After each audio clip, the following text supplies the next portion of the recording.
सभी दर्शकों को मेरा नमस्कार। आप सभी का स्वागत है तिवारी एकेडमी में। आज के इस वीडियो में हम बात करने वाले हैं कक्षा 9 के सामाजिक विज्ञान में अर्थशास्त्र के अध्याय 2, जिसका शीर्षक है संसाधन के रूप में लोग। इस अध्याय के अभ्यास के विषय में हम आज के इस वीडियो में चर्चा करेंगे। ठीक है, इसके अभ्यास में निहित है, शामिल है इस अध्याय के कुछ प्रश्न और उत्तर। तो चलिए बिना देर किए शुरू करते हैं, है ना। सबसे पहले शुरुआत करते हैं प्रश्न 1 के साथ में।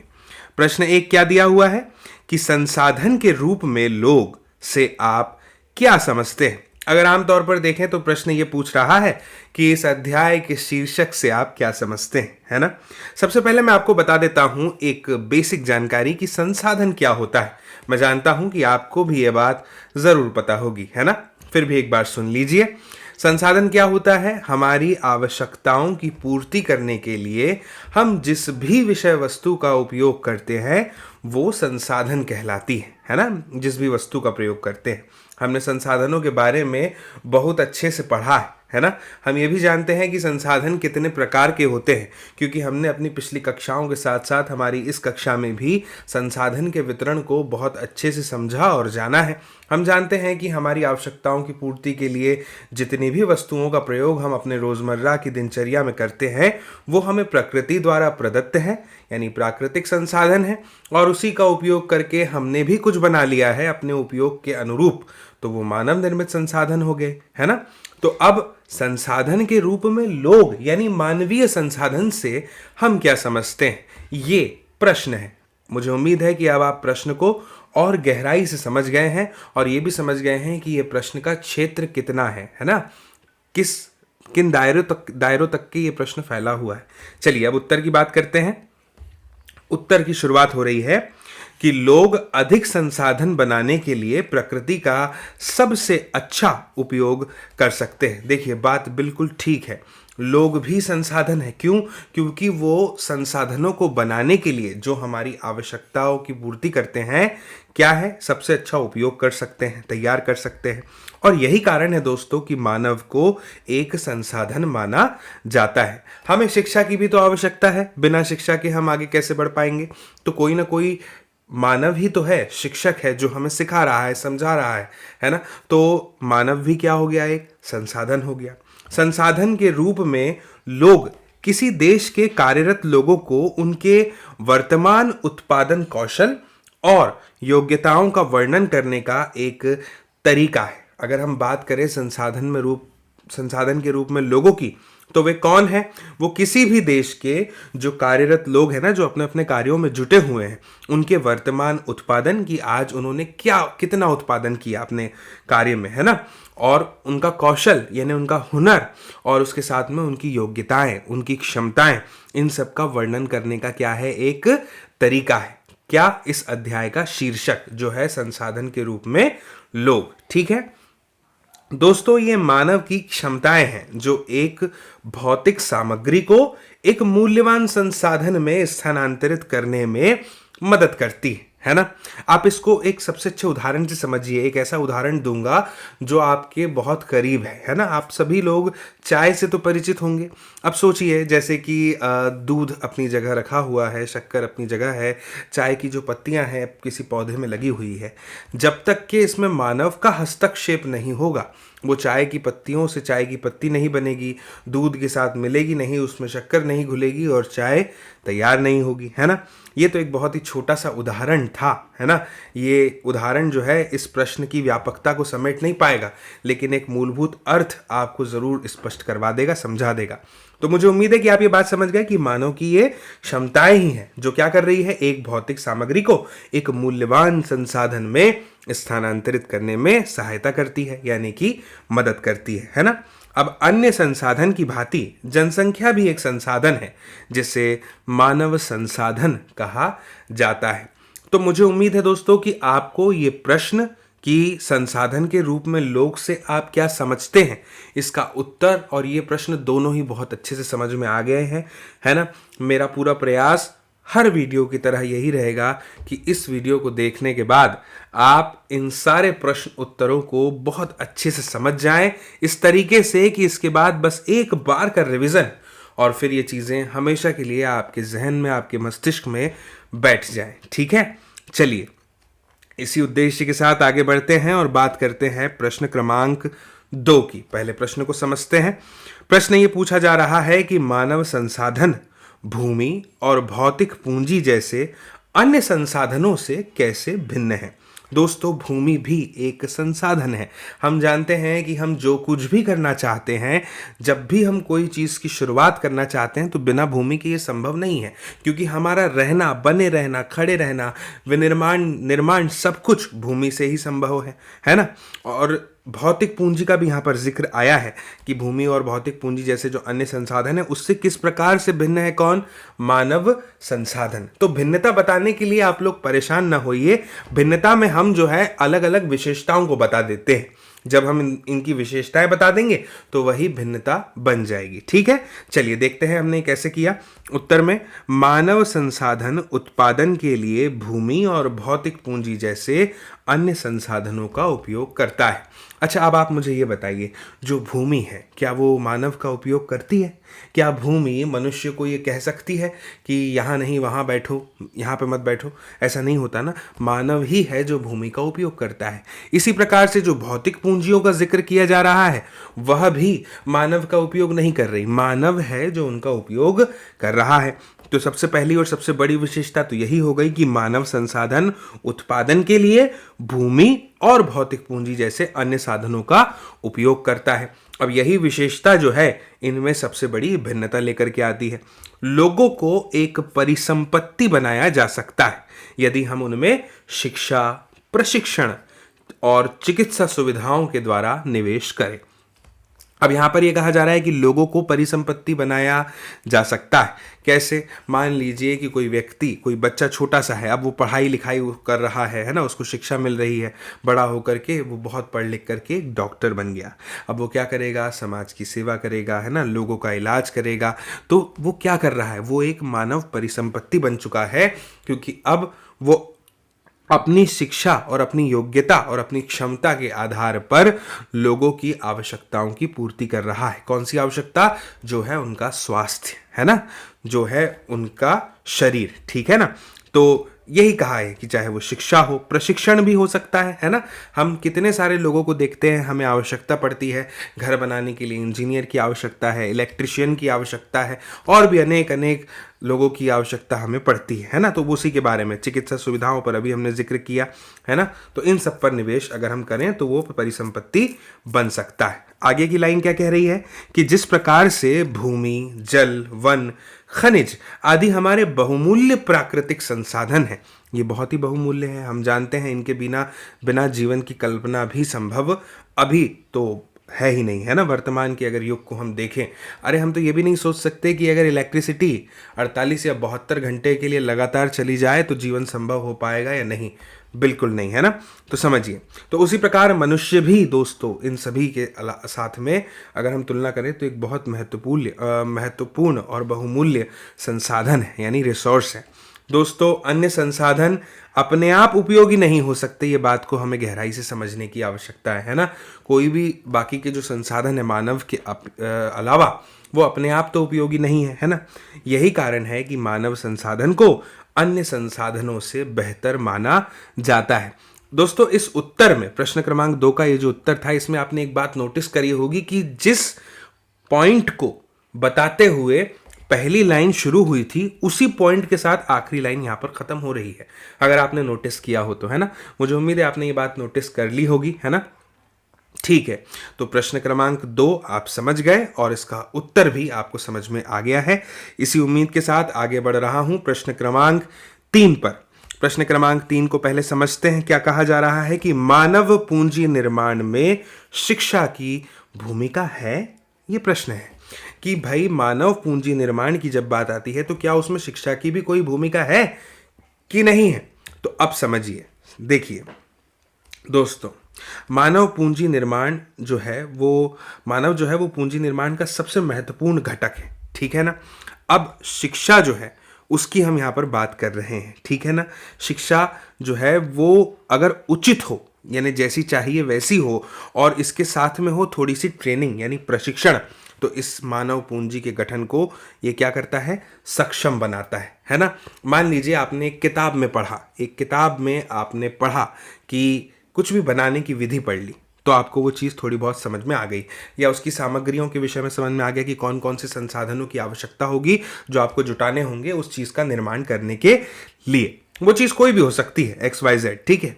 लेकिन अगर आपने उस चीज़ को अपनी आंखों के सामने बनते हुए देख लिया प्रैक्टिकल में, तब क्या होगा, तब आप और अच्छे से समझ जाएंगे।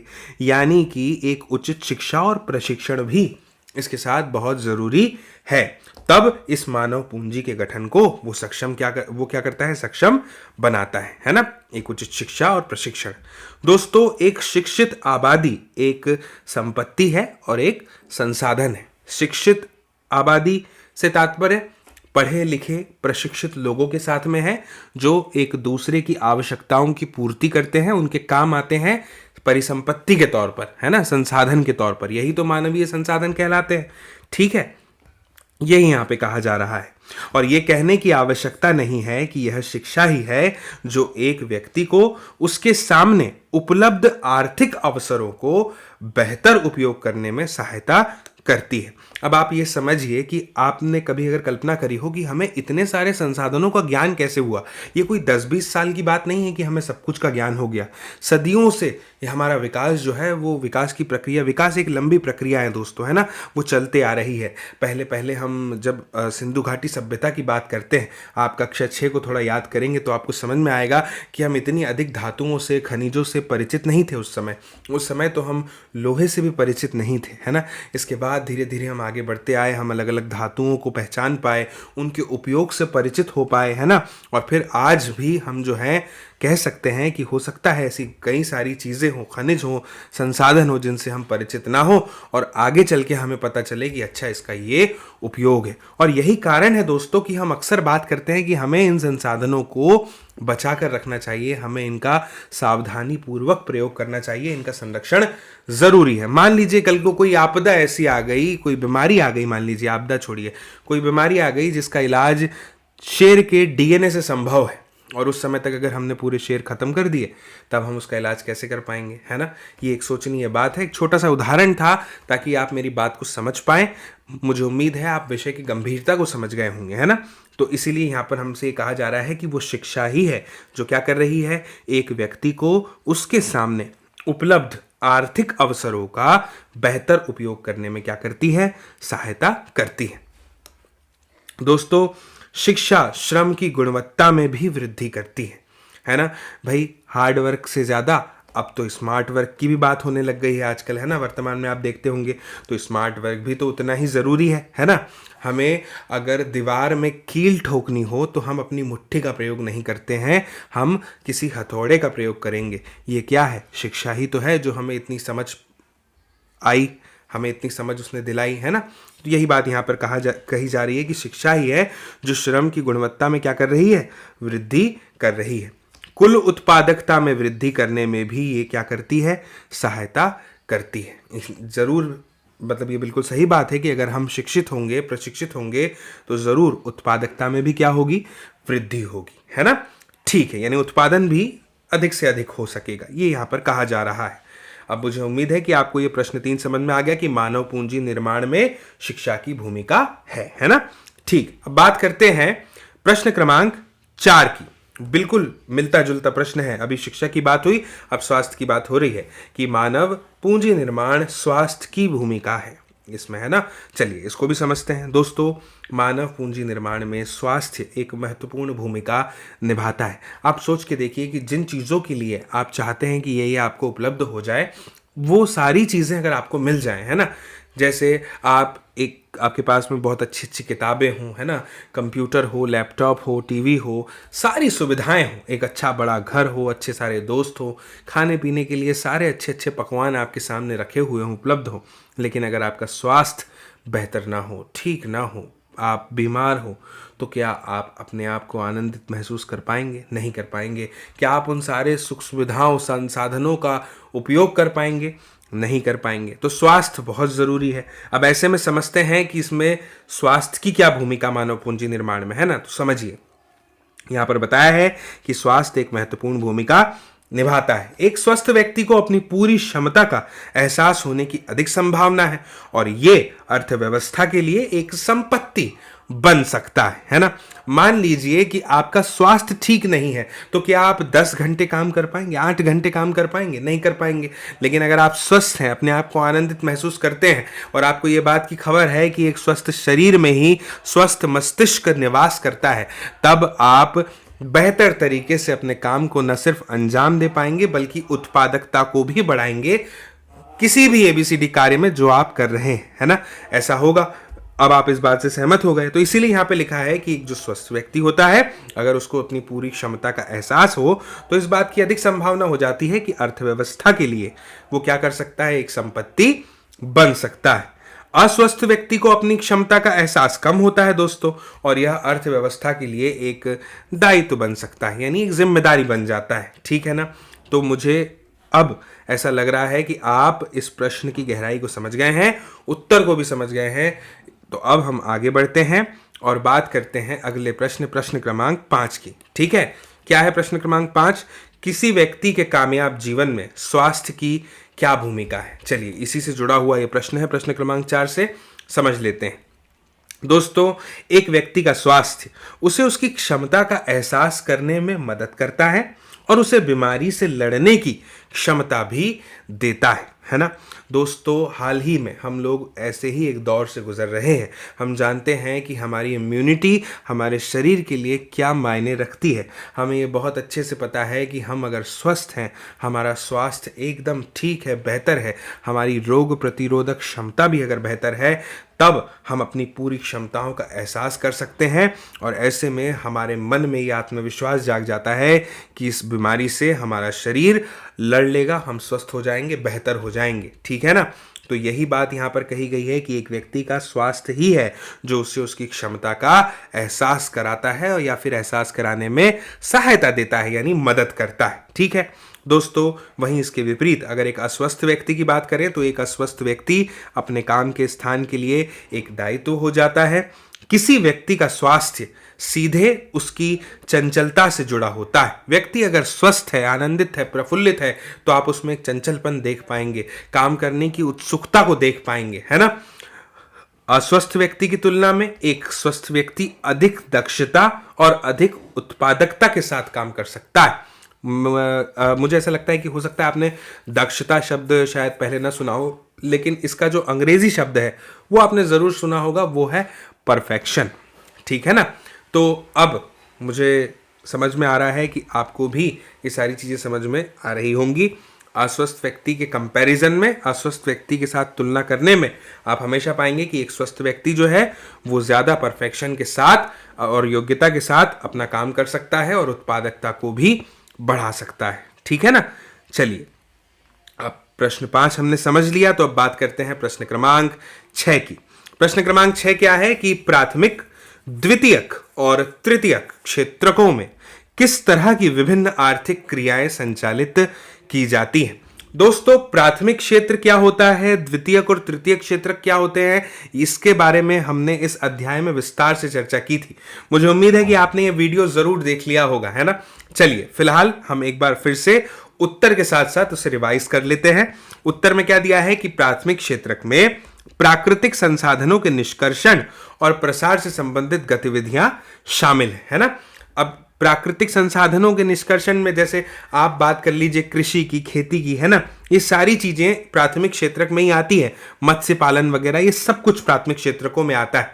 यानी सीधे तौर पर हम प्राकृतिक संसाधनों के प्रयोग की अगर बात करें, जिन्हें हम अक्सर कच्चे माल के तौर पर भी कहना पसंद करते हैं, तो वो सारी चीजें प्राथमिक क्षेत्रक में आती है। कृषि है, वानिकी है, पशुपालन है, मछली पालन यानी मत्स्य पालन है, मुर्गी पालन है, खनन है, उत्खनन है। इस क्षेत्र में की जाने वाली ये विभिन्न अलग अलग प्रकार की गतिविधियां हैं। ठीक है, तो प्राथमिक क्षेत्र क्या है आप समझ गए। अब बात करते हैं द्वितीय क्षेत्र की।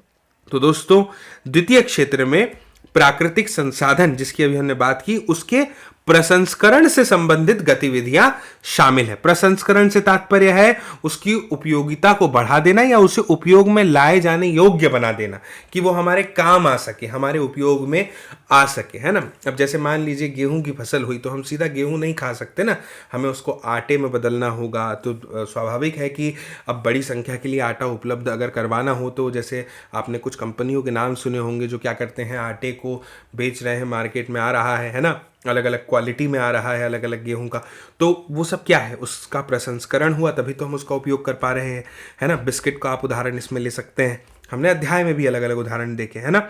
तो विनिर्माण इस क्षेत्र में शामिल है कि भाई हम उन संसाधनों का उपयोग करें, कच्चे माल का प्रयोग करें और उन्हें हमारे उपयोग के योग्य बना लें। ठीक है, ये तो द्वितीय क्षेत्र हो गया। अब तृतीय क्षेत्र में कौन लोग आएंगे भाई? देखिए, मान लीजिए कच्चे संसाधनों का प्रयोग करके आटा मैदा वगैरह से उपयोग करके बिस्किट बन गए, लेकिन अब उस बिस्किट को उन लोगों तक के कोई पहुंचाएगा तो जिसको उसकी ज़रूरत है। मुझे यहाँ पर बैठे हुए बिस्किट की आवश्यकता है, मान लीजिए कि मैं एक शहर में बैठा हूँ और जहाँ बन रहे हैं वो मुझसे 800 किलोमीटर दूर है, तो मैं तो रोज़ लेने जा नहीं सकता सुबह चाय पीने के लिए कि फट से दौड़ के चले गए, लेके आ गए और खा लिया। कोई ना कोई व्यक्ति होगा, लोग होंगे जो क्या कर रहे हैं, उन प्रोडक्टों को, उन उत्पादों को अपने ग्राहकों तक के, जो उनको उपयोग करते, उपभोग करते, उन तक के पहुंचा रहे हैं, है ना। हमने विस्तार से पढ़ा है। तो यही बात यहाँ पर बताई गई है तृतीय क्षेत्र में। तृतीय क्षेत्र में ऐसी गतिविधियां दोस्तों शामिल है जो विभिन्न सेवाओं के माध्यम से प्राथमिक और माध्यमिक क्षेत्रों को सहायता प्रदान करती है। इसमें आ जाता है क्या? व्यापार, परिवहन, संचार, बैंकिंग, शिक्षा, स्वास्थ्य, पर्यटन, बीमा आदि, है ना। ये सब की सब सारी चीजें तृतीयक गतिविधियों के ही उदाहरण हैं।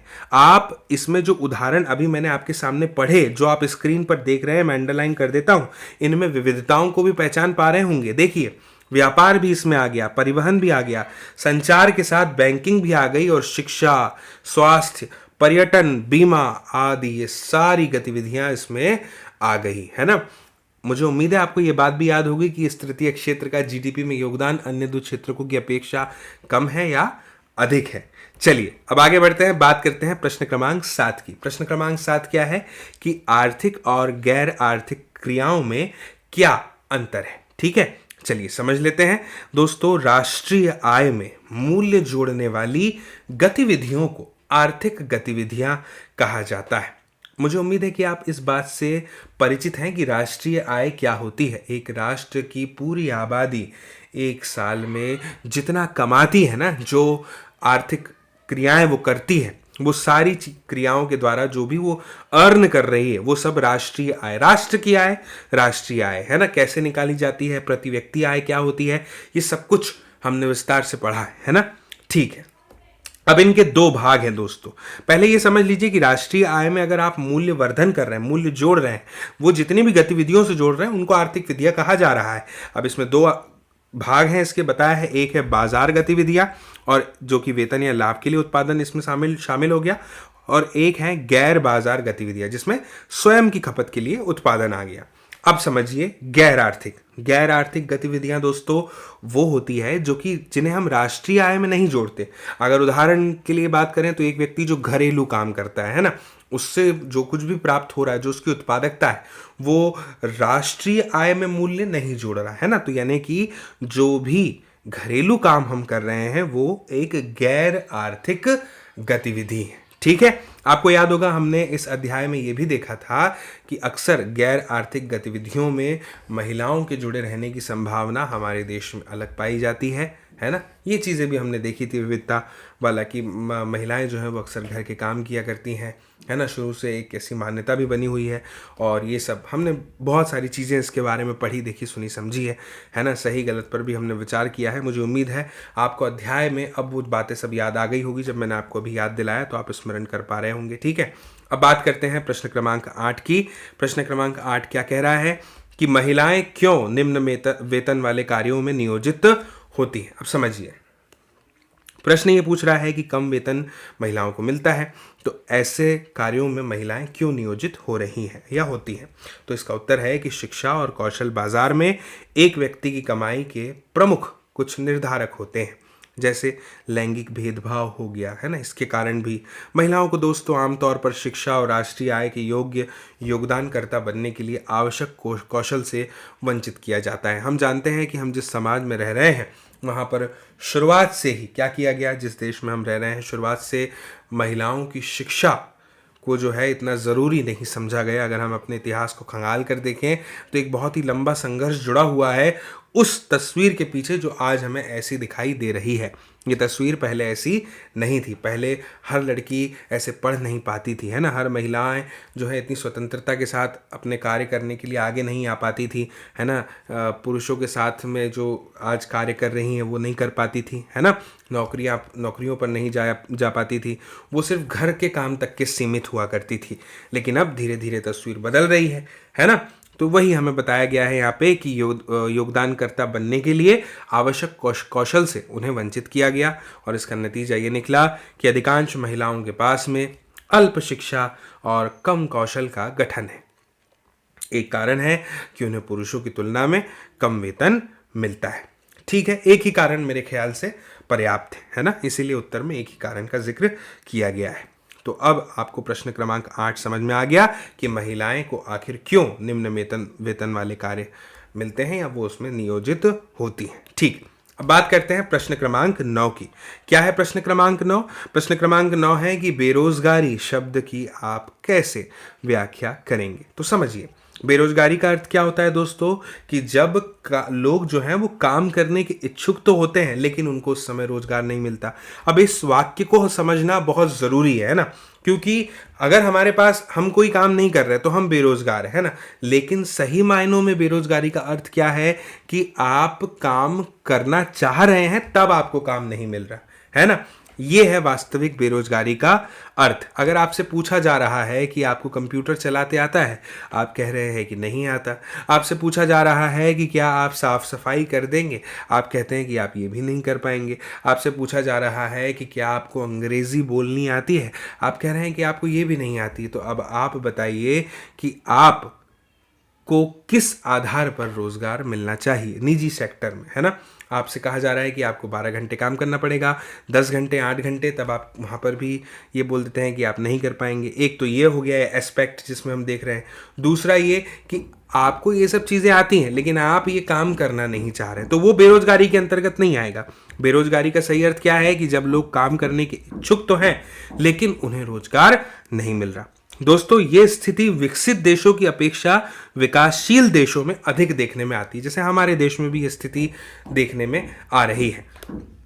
कामगार जनसंख्या में 25 से 59 वर्ष की आयु वर्ग के लोग आते हैं जो अपने अपने कामों में लगे हुए होते हैं। ठीक है, तो मुझे उम्मीद है कि अब आप बेरोजगारी शब्द की व्याख्या कर पाने में सक्षम हो गए, समझ गए। अब बात करते हैं अगले प्रश्न की, जो है प्रश्न क्रमांक 10। क्या है कि प्रच्छन्न और मौसमी बेरोजगारी में क्या अंतर है। याद रखिए यहाँ पर बात रोजगार की नहीं बेरोजगारी की हो रही है। प्रच्छन्न और मौसमी, चलिए दोनों को अच्छे से समझते हैं। सबसे पहले बात करते हैं प्रच्छन्न बेरोजगारी की। दोस्तों, जब भी कोई व्यक्ति वास्तव में आवश्यकता से अधिक काम कर रहा होता है ना, तो इस स्थिति को प्रच्छन्न बेरोजगारी कहा जाता है। इसको और अच्छे से समझने के लिए एक उदाहरण से समझते हैं। मुझे उम्मीद है उदाहरण से आप इस चीज को बेहतर समझ पाएंगे। देखिए, कोई एक व्यक्ति है जो कृषि गतिविधि में जुटा हुआ है ना। पहले से 8 लोग लगे हुए थे, लेकिन इस कार्य गतिविधि को वास्तव में कितने लोगों की आवश्यकता थी? 5 लोगों की आवश्यकता थी। यानी भूमि का टुकड़ा निर्धारित है, जमीन निर्धारित है ना, कि इतनी भूमि पर काम होना है, तो उसकी उत्पादकता भी निर्धारित होगी। भले ही हम आधुनिक तकनीकों का प्रयोग कर लें, लेकिन उत्पादकता तो तय होगी ना कि भैया इतना ही प्रोडक्शन यहां से होगा। ठीक है, लेकिन अब वहां पे 8 लोग काम कर रहे हैं, तो उससे क्या होगा? सेवाओं की तो आवश्यकता है, तो 3 व्यक्ति यहां पर अतिरिक्त हैं। अगर 8 में से 3 लोगों को वापस ले लिया जाता है तो कुल उत्पादन अप्रभावित रहेगा, उत्पादन पे कोई असर नहीं पड़ेगा, लेकिन ये 3 लोग कहीं और काम कर पाएंगे। तब हम कह सकते हैं कि राष्ट्रीय आय में मूल्य वर्धन कर रहे हैं, मूल्य जोड़ रहे हैं और आर्थिक गतिविधियों में भी सही तौर पर जुड़ जाएंगे। तो ये हो गई कौन सी? प्रच्छन्न बेरोजगारी। एक तरह से दिख नहीं रही है कि बेरोजगारी है, लेकिन बेरोजगारी है वास्तविकता में। ठीक है, तो आप अब समझ गए प्रच्छन्न बेरोजगारी का अर्थ क्या है। अब बात करते हैं मौसमी बेरोजगारी की, है ना। अच्छा, आप मुझे एक बात बताइए, अक्सर आपने गर्मी के दिनों में कुल्फ़ी बेचने वाले भैया लोगों को देखा होगा, जो कुल्फ़ी बेचते हैं, है ना, ठेला गाड़ी चलाते हैं, कुल्फ़ी बेचते हैं, है ना, आइसक्रीम बेचते हैं। आपने सोचा है कि उनमें से बहुत सारे लोग जब गर्मी का सीज़न चला जाता है, जब आइसक्रीम का सीज़न चला जाता है, तब क्या करते होंगे? चलिए बात करते हैं मौसमी बेरोज़गारी की। दोस्तों, मौसमी बेरोज़गारी तब होती है जब लोग साल के कुछ महीनों के दौरान ही नौकरी पा पाते हैं। उदाहरण के लिए कृषि मजदूर व्यस्त मौसम के दौरान अर्थात बुआई, कटाई, निराई और गाहना के दौरान ही काम किया करते हैं, और यह भारत में कृषि के मौसमी चरित्र के कारण है। आप जानते हैं कि भारत में मौसम कैसा होता है ना। हमने मानसून की बात करी थी पिछले अध्याय के अभ्यास में, सॉल्यूशन का जब वीडियो था, आप मुझे उम्मीद है आपने देखा होगा। उसमें हमने क्या बात करी थी? उसमें हमने यही बात करी थी कि आखिर किस तरह से जो है लोग डिपेंड हैं, किस पर निर्भर है? मौसम पर, है ना। अब जहाँ पर अलग अलग मौसम है, अलग अलग भूमि सिंचित मात्रा में मिलती है, अलग अलग समय पर किसान जो है अपने अपने कामों में व्यस्त हो जाता है, लेकिन बचा हुआ जो बाकी का समय है वो समय उसे बेरोजगारी में बिताना पड़ता है, तो वो मौसमी बेरोजगारी कहलाती है। ठीक है, अब बात करते हैं दोस्तों प्रश्न क्रमांक 11 की। प्रश्न क्रमांक 11 क्या है कि शिक्षित बेरोजगारी भारत के लिए एक विशेष समस्या आखिर क्यों है? ठीक है, अब समझिए, देखिए, सबसे पहले समझिए कि शिक्षित बेरोजगारी का मतलब होता क्या है। तो शिक्षित बेरोजगारी एक ऐसी स्थिति है जहां मैट्रिक यानी 10th, स्नातक यानी ग्रेजुएट और स्नातकोत्तर यानी पोस्ट ग्रेजुएट उपाधि वाले कई युवाओं को उपयुक्त रोजगार नहीं मिल पा रहा है। अब इस चीज को थोड़ा समझिए। जैसे एक व्यक्ति ने 12th पास करी, है ना, फिर उसके बाद में उसने कॉलेज किया यानी ग्रेजुएशन किया। ऐसा करने में उसे 4.5 लाख रुपए, 4 लाख रुपए खर्च आया। उदाहरण के तौर पर बता रहा हूं, 3 लाख मान लीजिए, ठीक है। अब उसके बाद में उसका सिलेक्शन नहीं हुआ, नौकरी नहीं मिली, उसने इंजीनियरिंग की थी। अब उससे कहा जा रहा है कि आपको जो है 3-4-5 हज़ार रुपयों का काम मिल रहा है, तो वो किस तरह से कर पाएगा, अपने आप को कैसे जुटा पाएगा हिम्मत कि अब वो ये काम कर ले, ये कर ले, है ना। तो आप समझ पा रहे हैं ये शिक्षित बेरोजगारी का कारण है। यानी शिक्षित तो हो गए लोग, लेकिन अब रोजगार नहीं है। ठीक है, तो शिक्षित बेरोजगारी कैसी स्थिति हो गई? जहां पर ये सब पढ़े लिखे लोग जिनको उपाधियां मिल गई हैं, डिग्री प्राप्त हो गई है, इनको उपयुक्त रोजगार नहीं मिल पा रहा है। भारत में दोस्तों एक बड़ी आबादी है ना, और हर साल बड़ी संख्या में लोग स्कूल और कॉलेजों से ग्रेजुएट हो रहे हैं, पास हो रहे हैं, उपाधि धारण कर रहे हैं। विभिन्न क्षेत्रों में रोजगार सृजन शिक्षण संस्थानों से निकलने वाले शिक्षित लोगों की संख्या के साथ तालमेल नहीं बिठा पा रहा। यानी जितनी रिक्तियां निकल रही हैं, जितनी पोस्ट खाली हो रही हैं, संख्या जो है बेरोजगारों की वो उससे कहीं ज्यादा अधिक है, और इसी के कारण शिक्षित बेरोजगार भारत की एक अजीबोगरीब समस्या बन गई है। ठीक है, तो मुझे उम्मीद है कि ये प्रश्न भी आप समझ गए। चलिए अब बात करते हैं प्रश्न क्रमांक 12 की। क्या है कि आपके विचार से भारत किस क्षेत्र में रोजगार के सर्वाधिक अवसर को सृजित कर सकता है? यानी आपको क्या लगता है कि जो भारत है, ऐसा कौन सा क्षेत्र है जिसमें वो अधिक से अधिक रोजगार उपलब्ध करवा सकता है? तो समझते हैं उत्तर को। भारत कृषि क्षेत्र और इसके आधारित उद्योगों में अधिकतम रोजगार के अवसर का निर्माण कर सकता है ना। आप जिस कक्षा में पढ़ते हैं या पढ़े हैं, आप मुझे बताइए कि आपके ऐसे कितने दोस्त हैं जो बड़े होकर किसान बनना चाहते थे या चाहते हैं? समझिए दोस्तों, कृषि अर्थव्यवस्था का सबसे अधिक श्रम अवशोषित करने वाला क्षेत्र है ना। अगर बात करें कृषि की, तो हमारी अर्थव्यवस्था का ये सबसे अधिक श्रम इसमें जो है अवशोषित हो जाता है। जब कुशल और गुणवत्ता की पैकिंग कृषि उत्पादों के साथ होती है, तो यह बहुत सारे रोजगार उत्पन्न कर सकती है। और इसका उदाहरण तो हम अपने रोजमर्रा में देखते ही हैं, है ना, कैसे हम ललचा जाते हैं। जो लोग हैं वो किस तरह से इन सारी चीज़ों का प्रयोग करने के लिए आतुर रहते हैं कि भाई ठीक है, ये अच्छा प्रोडक्ट होगा, इसको ले लो, क्योंकि उसमें पैकिंग वैकिंग ये सब सारी चीज़ें, गुणवत्ता, क्वालिटी, एडवर्टाइजमेंट हो गया, तो हम खरीदने के लिए आतुर रहते हैं। समझ रहे होंगे आप सारी चीज़ों को, है ना। तो आप ये प्रश्न क्रमांक 12 भी अच्छे से समझ गए। अब बढ़ते हैं प्रश्न क्रमांक 13 के ऊपर। प्रश्न क्रमांक 13 क्या कह रहा है कि क्या आप शिक्षा प्रणाली में शिक्षित बेरोजगारों की समस्या दूर करने के लिए कुछ उपाय सुझा सकते हैं? बिल्कुल, उपाय बहुत सारे सुझाए जा सकते हैं।